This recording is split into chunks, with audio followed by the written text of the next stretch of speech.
చక్రవర్తి పదవి పట్టు పాన్పులపై మైమర్చి నిద్రించి నీ జగత్తెట్టి తనము వట్టిపోవా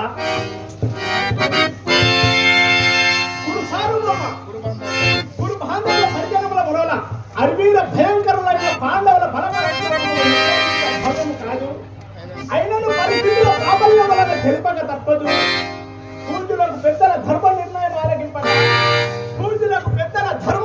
ఆలగింపగా ఈ శక్తిని వెరుగక ఎదురు శక్తిని గ్రహింపక ప్రగల్భంగా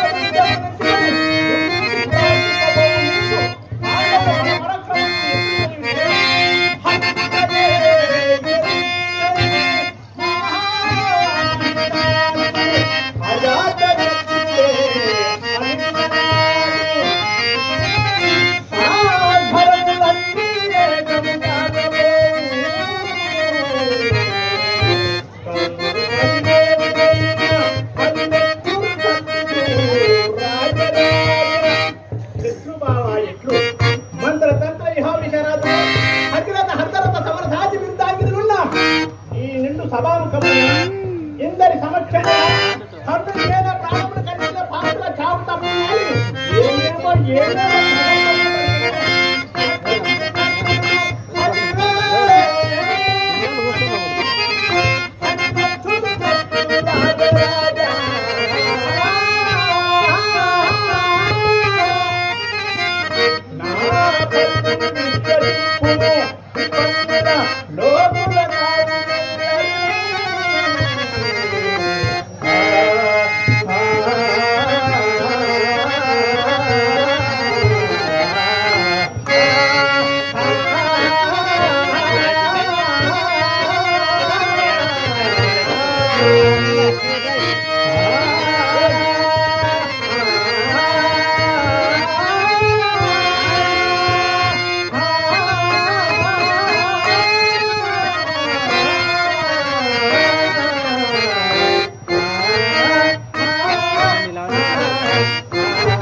ముక్కంటి నెక్కటి కయముని నీటి వారి మతం కొన్న భారతుడు వ్యక్తులు వాడు పాండవ దహానానికి ధాన్యము కొన్న యోధుడు శకుని కర్ణ దుశాసన వికటంత హాసములకు భ్రమించి పాండునందనుల బలం విస్మరించి నా హితాజనములు ఇప్పుడు ఆలించవే ముందు రాను పాండవ దాత రాజ సంగ్రామమున మండల పండితుండైన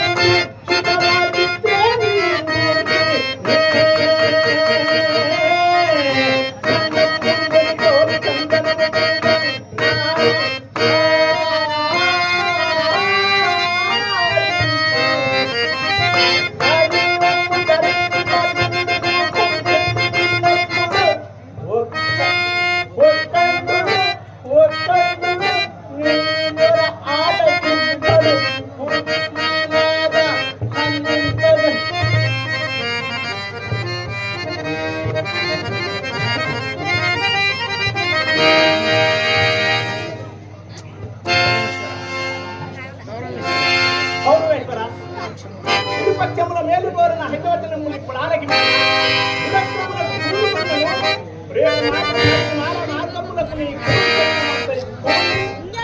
చెట్టు సముద్ర మధ్యకన్న మహిమందరిని చక్రవర్తి మన విక్రమతి పట్టు పాండవులపై తాను వచ్చిపోవా ఇంత చివరకు గుక్కెడు నీరిచ్చు గతి లేక వెతజన్మ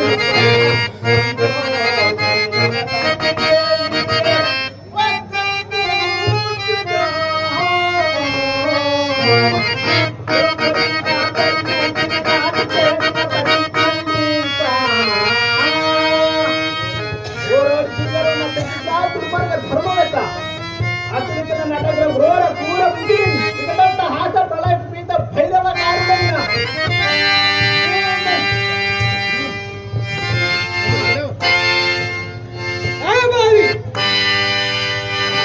పాలించిన విశ్వ సంఘం పితామహ గురుదేవ తండ్రి సప్త మహాజనులారా, నా క్షేమం కోరి పలికిన మీ హితవాక్యములకు రాయబారి లోకుల మీరంత తెలివితేటలతో ప్రసంగించినను మీ అంతరాత్మను మీ పలుకువారి అంతరాత్మను తెలియనంతటి అజ్ఞాని గాను నా గురుదేవుని సహోదరుడని కుంతిదేవి మూలమున మాకు దూరం ఉత్తమమని సకల రాజలాంఛనములతో సమస్త సత్కారములతో అతిథిగా ఆహ్వానించగా తిరస్కరించి నీకు నీవే రాయవారిగా ప్రకటించినట్టు భగతుల కూడుకుడు అని నిన్ననే నన్ను భగవానునిగా పాటించుతుంది. రాయబారి వచ్చినప్పుడు రారాజు ఆసనం నుండి లేచుట ఆచారం కాదు కనుక ఉచిత రీతిలోనే గౌరవించుతుంది.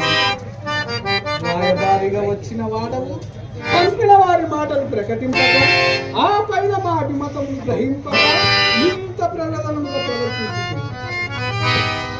ఇప్పుడు నేను సంగీతం సౌజన్యంతో దాయాదులకు పాలు పంచి లేక నీవు మందిగా వర్ణించిన వారి బలపరాక్రమాలకు బెదిరించినట్లు దూత కృత్యములు నిర్వహింపక పాతక కృత్యముల కడగితుంది.